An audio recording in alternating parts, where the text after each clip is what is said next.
നമസ്കാരം.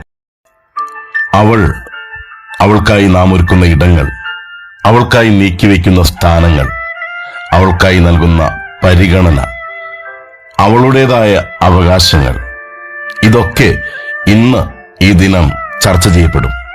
കാരണം ഇന്ന് അവളുടെ ദിനമാണ്. അവൾ നിയന്ത്രിക്കും പലതും.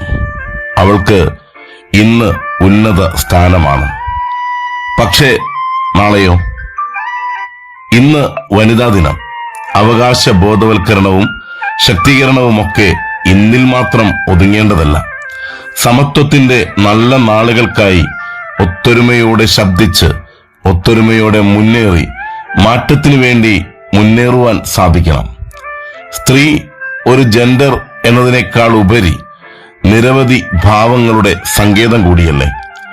വാത്സല്യം, സ്നേഹം, കരുതൽ, സഹനം, വാശി, മാതൃത്വം, അങ്ങനെ എത്രയോ ഭാവങ്ങൾ ഒത്തുചേരുന്നു സ്ത്രീയിൽ. ശക്തരാണ് അവർ. ഉൾക്കണ്ണും ഉള്ളഴകും ഉൾവെളിച്ചവും ഉൾക്കരുത്തും അവൾ ആർജിക്കേണ്ടത് കാലത്തിന്റെ ആവശ്യമാണ്. അങ്ങനെയുള്ളവരുടെ കൂട്ടായ്മകളും ഉണ്ടാകണം. ആ കൂട്ടായ്മകൾക്ക് മാറ്റം കൊണ്ടുവരാൻ സാധിക്കും. ചിലതൊക്കെ നേടാനുണ്ട്, ചിലതൊക്കെ മാറാനുണ്ട്. ആ ഒരു തിരിച്ചറിവോടെ നന്മയുള്ള കൂട്ടായ്മകൾ ഉണ്ടാകട്ടെ. ആ കൂട്ടായ്മകളുടെ ശക്തമായ മുന്നേറ്റമുണ്ടാകട്ടെ.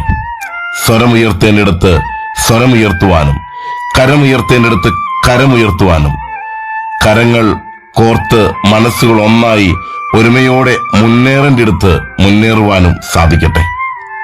ഈയൊരു നന്മഭാവത്തെ ചേർത്ത് വയ്ക്കുവാൻ നമുക്ക് സാധിക്കട്ടെ. സ്ത്രീ എന്നത് ഒരു ജെൻഡർ എന്നതിനേക്കാൾ അപ്പുറം മറ്റെന്തൊക്കെയോ ആണ് എന്നുള്ള ഒരു വിശ്വാസം നമ്മെ നയിക്കട്ടെ. സ്ത്രീയുടെ നന്മഭാവങ്ങളെ ചേർത്ത് വെച്ച് മുന്നേറുവാൻ നമുക്ക് സാധിക്കട്ടെ. ആ ഒരു ഭാവത്തെ ചേർത്ത് വയ്ക്കുന്ന ഏവർക്കും വനിതാ ദിനത്തിന്റെ എല്ലാവിധ ആശംസകളും ഒരുപാട് സ്നേഹത്തോടെ നേരുന്നു. നല്ല ഒരു ദിനം കാത്തിരിക്കുന്നു. ആസ്വദിക്കാം. നേരുന്നു ശുഭദിനം.